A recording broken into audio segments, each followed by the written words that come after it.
and said, "Mr. Wade, thank you for your incredible kindness to the Knox family. Today was a bit of a whirlwind, and we didn't have time to prepare anything. Could I invite you to our home tomorrow, Mr. Wade? We'd like to host a dinner in your honor to properly thank you."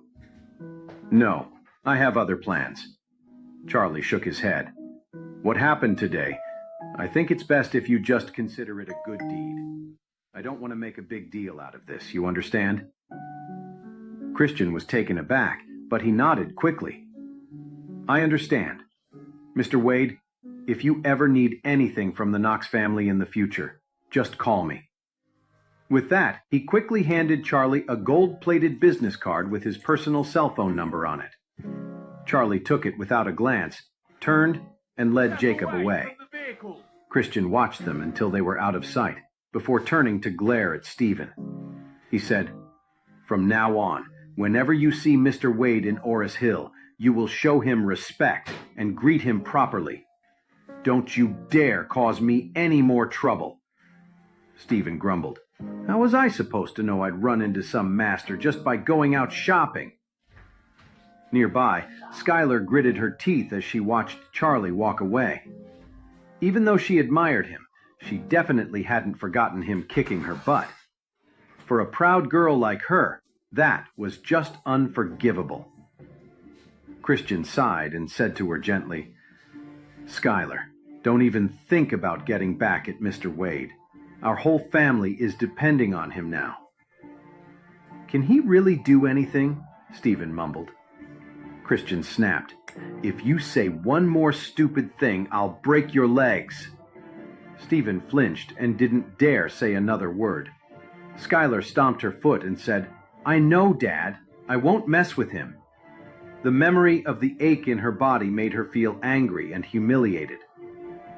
"It's a shame," Christian sighed, shaking his head. Skylar asked, "What's a shame?" Christian glanced at her and said, "It's a shame that Mr. Wade is already married.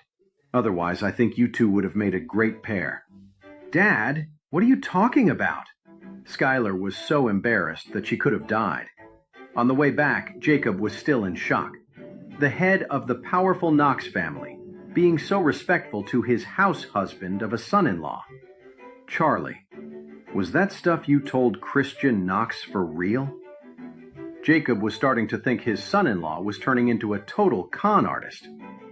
"Charlie, it's half true, half false. Isn't that how all these hustlers work?" Jacob's jaw dropped when he heard that.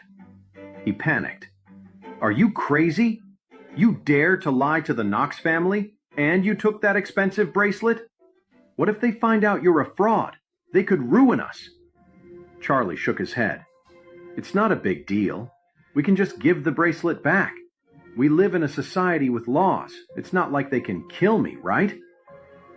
Jacob let out a long sigh. He was obviously worried, but after thinking it over, what else could they do? He'd just have to hope for the best. Maybe Charlie's strange trick would actually work. When they got home, Charlie went into the bedroom and took out the stone he'd gotten from Irvin Jones. The moment he held it, Charlie felt a surge of powerful energy flow from the stone into his body. A sudden warmth spread through him, followed by an uncomfortable feeling in his chest and stomach. Soon, beads of sweat mixed with some kind of black gunk started pouring out of his skin. After it was over, his entire body felt incredibly relaxed. After a while, Charlie felt a rush of energy coursing through his veins. This was aura. When he looked at the stone again, he saw that its aura was gone. It looked just like a regular rock now. Charlie tried the cultivation technique from the mystic scripture, but couldn't pull any more aura from it. Charlie had no choice but to put the stone back in his pocket. He had a gut feeling this thing was special, but since he couldn't figure it out right now, he'd have to wait until his skills improved. Feeling sticky all over, Charlie quickly jumped in the shower. By the time he was done, it was already after 5 in the afternoon. Claire called him. On the phone, Claire told Charlie that she was at the Grand Group building, going over project details. The car he'd bought for her happened to be unavailable today, She hadn't driven and wanted Charlie to drive the 530 model to the Imgrand Group to pick her up. Of course, Charlie was happy to help his wife. He immediately got the car keys from Jacob, went downstairs, and drove to the Imgrand Group. After parking, Charlie took out his phone and called Claire. She didn't pick up, but a second later, he got a message from her. "Charlie, I'm still in a meeting with the project team. You can wait for me downstairs for a while. Thank you." "Okay, then I will wait for you downstairs," Charlie replied. He stood outside the car and had a smoke while he waited. At that moment, Doris, the vice chairman of the Imgrand Group, called him. "Mr. Wade, are you at the Imgrand Group building?" Charlie asked curiously, "How do you know?" Doris said, "I'm in my office so I can see your car." Charlie looked up and smiled. "Are you looking for me for something?"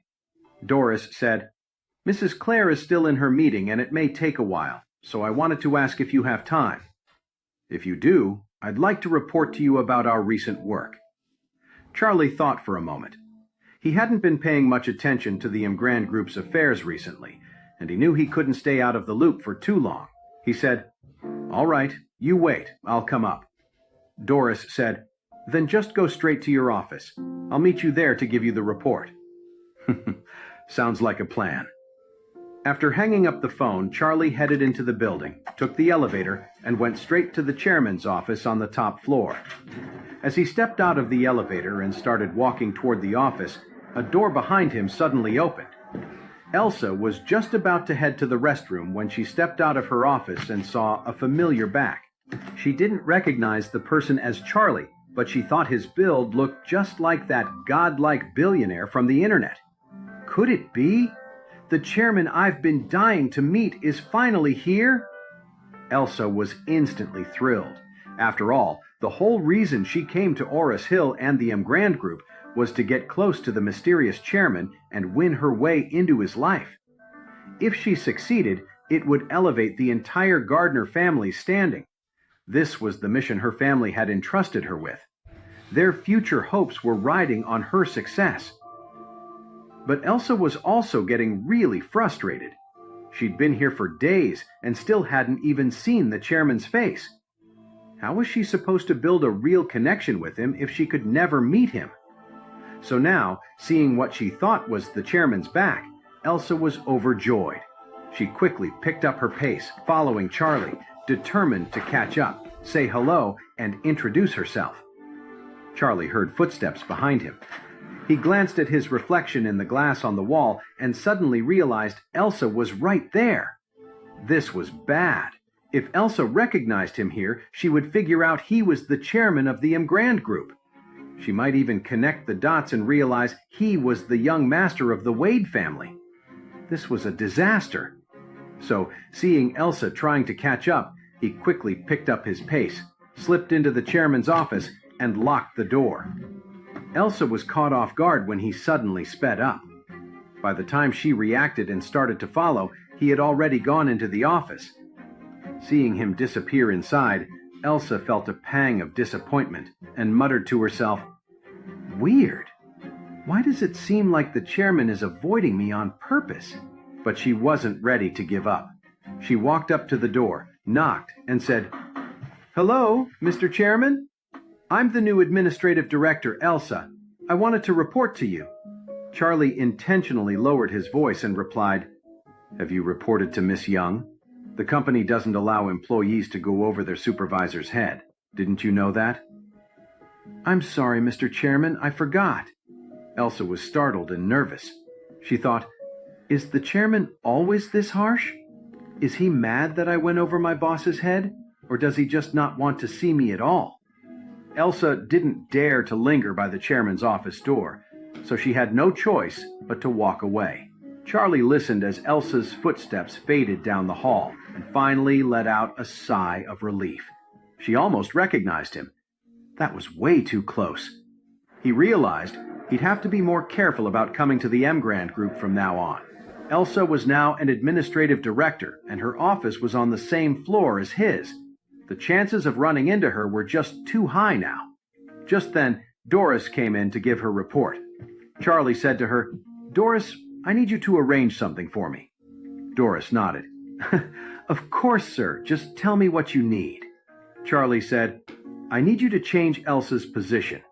Then he asked, what jobs in the company don't require someone to be in the office all the time? Sales and business development, Doris replied. Those roles are often out of the office meeting with clients. They're basically never here. Okay, Charlie nodded.